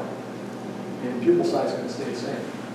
Now the pralidoxin is an interesting drug. We already talked about the half-life and how long you have before you can't reverse it. It's kind of like a little crowbar down there. That's kind of an oversimplification from a chemical standpoint, but if you get it soon enough, it can break the chemical bond between the agent and the acetylcholine esterase.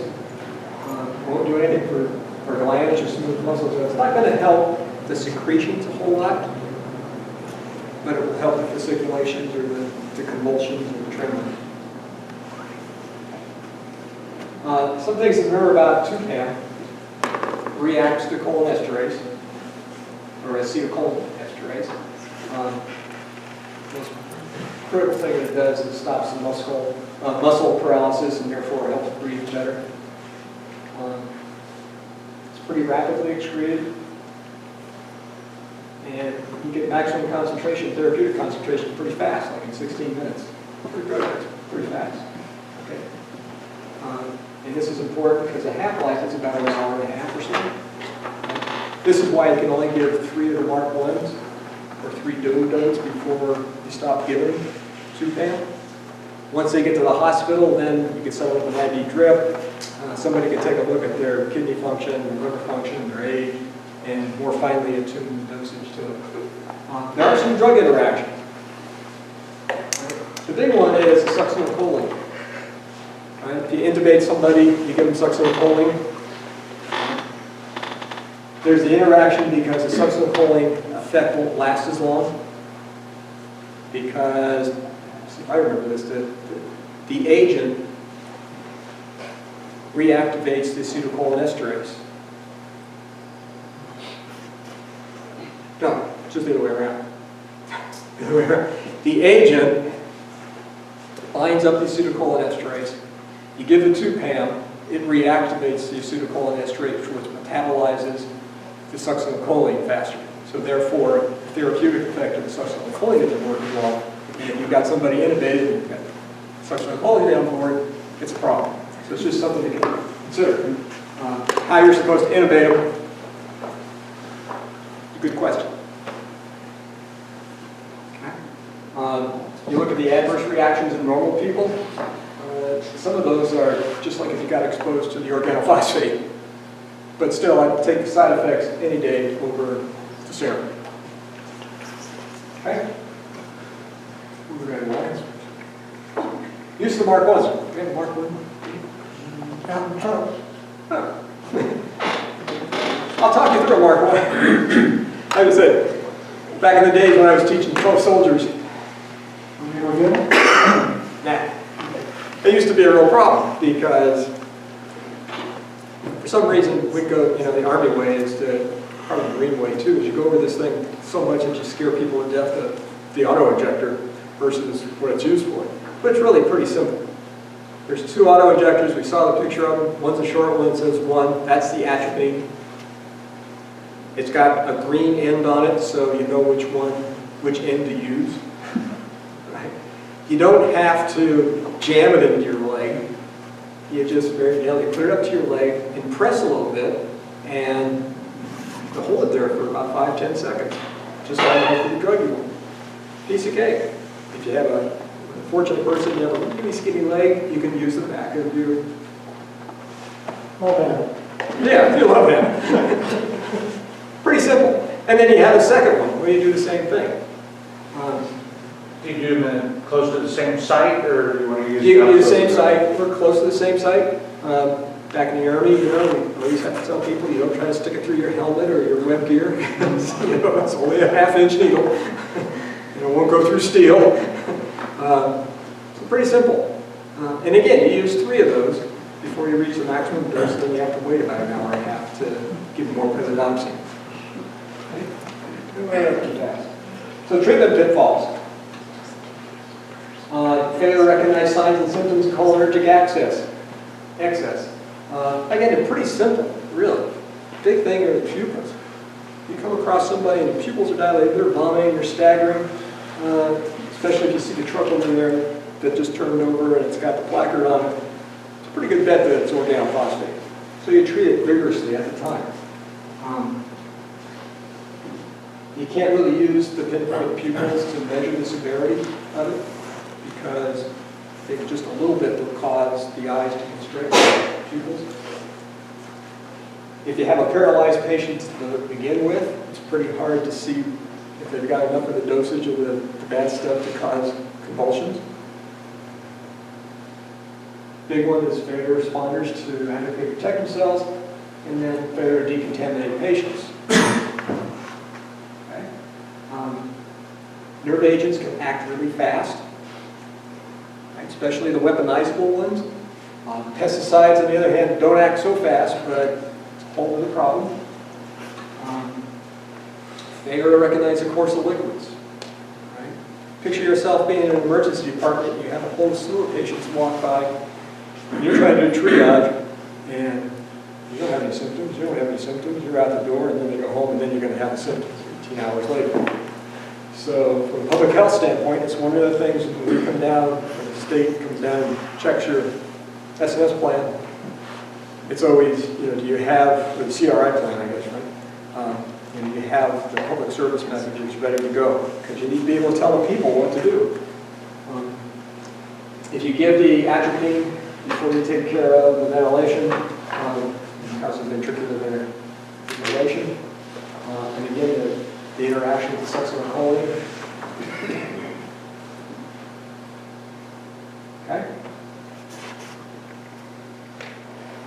Future challenges. Ask some questions. Again, we've been doing this for about 10 years. We've pretty much got over this first barrier. I tell you again, I'll tell it forever. Region 3 is ahead of its plan. Really are. I'm not just saying that because I'm up in Region 3 and I want to get out of here. It's true. You are ahead of the plan. You've set the example for the other regions in the state as well as a lot of states. Bad news is we have to have new and ongoing training. How many of you were here 10 years ago? I know 2 of you were. But it's for some reason people and first responders in this business seem to move around a lot. So somehow we need to keep training the new people as we maintain our plans. Is anybody here from dispatch? Those are the people that really need to know. Really good point, Dave. Yeah. We've been to enough exercises to see that if the dispatcher doesn't do anything about CHEMPACK, it all comes to a stop. And in my opinion, there are 2 key people in this whole thing, are the dispatch and the pharmacist. Okay. Security we talked about, you're right, it's not as secure as it was years ago. Those who have to know, have to know.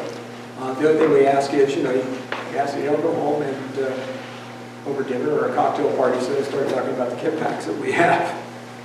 But you're right, those who have to know need to know. Particularly concerned about that is because if something does happen, you don't want thousands of people just coming to the hospital begging for the... Final conclusion, I'm convinced that sooner or later we're going to save some lives.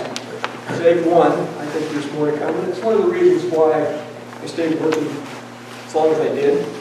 I believe in it. I think it's just a matter of time. It all depends on not us, but all of you, how you want to plan, how you want to practice.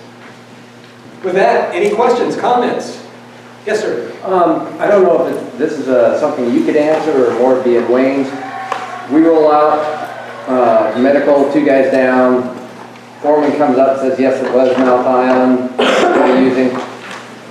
Ambulance is a half hour out. Obviously, we've taken care of the hazmat side, not even worried about that.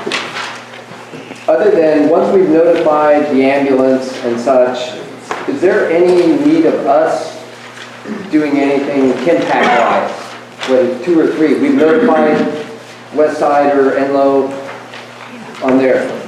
Is there any need of us saying, hey, you know, what about CHEMPACK or any of that? We've done our, confirmed with them that it's malathion or whatever it is, they're showing these symptoms. What, for us as fire first responders from there? Who wants to tackle that one? Is the commander on Sure. to request the resources? If I was you, I'd be forward leaning, and I'd say, we need a CHEMPACK. Because there are enough people who, when you say the word CHEMPACK, they go, huh? So I would say to the dispatch or to the IC, we need a CHEMPACK. And if they don't know, it is a golden opportunity to save the patient. It's not a matter of, oh, well, I can't tell the IC if he doesn't know already. I would forward lean. And we can get that through our control facilities? Exactly, you can get it through the control facilities, which currently are Enloe, Mercy, and for the NorCal people, we're working on a control facility agreement with REMSA for the northeastern corner. So the first responders, if you know and nobody else knows, I would not hesitate. Does that kind of help? Yeah, I mean, when I hear your voice coming out, I give you the report on conditions and this is what we got. At that point, Should I we be just saying what notify about- Enloe since that's ultimately where the patient's going to end up, and if the cache is in Chico, and we're going to be transporting that way anyway, and we have atropine and Valium and Versed. So we would be treating those symptoms on our way to Chico, so that would just be something we notify Chief Enloe of. That would be tailored to an individual case. Right, like what he said. That's what I'm saying, that's what we're most likely, I'm not talking about nerve agent attack or this or that. Oh, yeah. We're more likely to have these onesie, twosie, threesies. I would notify Enloe. If you can get to Enloe faster Than us waiting for it. for that, because the organophosphates, correct me if I'm wrong, Lou, their aging is very different than the nerve agents.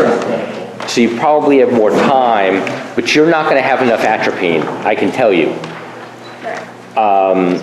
Because the few organophosphates that I have seen, this is before CHEMPACK, and we ran out of the hospital's entire supply of atropine.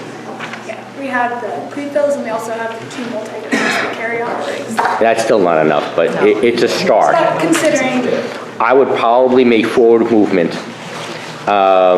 Because But nevertheless, I mean, I think it still comes down to the fact that fire, law, or whoever's on the scene, if we need a CHEMPACK, we need to call the control facility of the area and either A, throw some gear on Enloe before they leave, flight care before they come over to get the patient, or they're at least aware that there are going to be some patients coming in code 3 that are. And I'm not even sure that, I'm sorry when I cut you off. I'm not even sure I would use flight. I wouldn't fly. Because you stand a chance of one, contaminating an aircraft. And I think Pressures too. You're going to allow gas faster. yeah, the barometric pressure, so not all organophosphates off gas. If they swallowed, so I would just do forward movement. But definitely let the control facility know where we've got a true organophosphate coming to let them know. There was another question? Don't you need a doctor's order to get a CHEMPACK? No? No. Because that's what I was told in public health. But I also work as a nurse. You don't need you don't need a doctor's order. IC can order it. As a paramedic, Lilith can administer those medications. It's within the basic scope of practice for paramedics. She does not have to call base to give atropine. She doesn't have to call base to give Valium. The CHEMPACK itself, don't you need the public health No. director to report that? No. So who would EMS call? The control facility. Putting public health director into that circle slows it down. What do you think, Lou? Oh, I agree. You want, I can't imagine anybody saying, no, you can't have it back. Yeah, I can't imagine it. But if no one knows about the impact, like that's what I'm saying, where you get called to deploy it at. Well, the IC should be able to order it. If push came to shove, they'd call the Mohawk. Which is public. Which is public health, is very different than the public health director. Yeah, I'd like to leave you with one thing, and that's if there's ever a doubt whether you should open up a CHEMPACK or not, go ahead and open it. Blame it on me. I think, last thing you want to do, what's the point of having this bazillion-dollar program if we don't save a life when it's possible? Just a question. Everybody keeps saying from a dispatch standpoint, call it control center. For us, is that hello? So if they get a call to dispatch, my dispatch calls them and requests. Is that correct? I didn't hear the question. Can you repeat the question, because it might be valuable for other people? For a dispatch standpoint, if somebody calls into my dispatch center and wants a CHEMPACK, you guys keep saying call it control center. Is that Enlo? Is that Control facility, yes, that's Enlo. Yes, so just to beat a dead horse a little bit. Volunteer talks to a chief and goes, hey, we need this CHEMPACK. How are they going to justify those 4 questions at the end? Aren't they going to have to justify opening up a CHEMPACK? And so just IC calling up, going, hey, we want this CHEMPACK, they're going to have to get these questions answered. So then the Mohawk will need to really be involved with it. I still don't think that you'd have to answer those questions. That's justification for the CDC. And I think from a regional standpoint, it's more important to save lives and sort the, quote, paperwork and the restocking after. Exactly. My old partner at CPH, Dana Grau, another pharmacist, he'll explain it to CDC. Sure. Yeah, you have to say it, absolutely correct. Hey, do you want me to go over the answers? Yeah, if you would please, Sure. Just one more thing, I already hear like 3 or 4 different people getting ready to order stuff at one time. Single point ordering, everybody needs to get on the same page so we only order one time. Law enforcement's on a different freak than fire, and ambulance is on a different frequency. We need to make sure that we figure out single point ordering, only get one set of stuff coming over. We don't need all the confusion going on, so. As you can see, this makes for a great tabletop, and I'll encourage you to keep doing them. Not only just for CHEMPACK, but for any disaster. And I think after your last exercise, wasn't there a bus crash on 5 right afterwards? And same principle, you just don't get CHEMPACK stuff. So I'd encourage you to keep talking about it. One more thing. I really want to thank Lou and Dave, but particularly Lou for coming out of retirement, taking one for the team.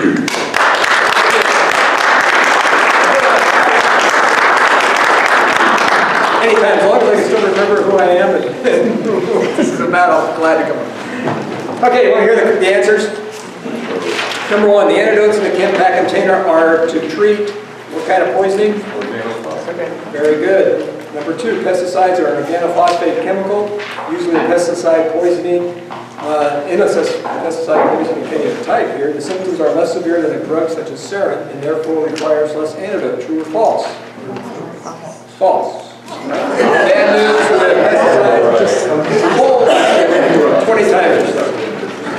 Number 3, deployment of the CHEMPACK containers are required from which of the following? And all of them, because we didn't put the other things in. I think the questions were, or the solution was fire, EMS, dispatch. Basically, everybody in your county is going to, public health is going to be involved. Everybody gets involved, right? What are the 2 types of CHEMPACK containers? EMS, hospital, good. Number 5, you are treating a patient at the scene of an organophosphate poisoning. You have already administered 3 antidotes during the past 30 minutes, but the patient is still wet. And you decide that more atropine is needed. Is it appropriate to administer another duodose? No. Nope. You all pass. Thank you, been a good audience. For your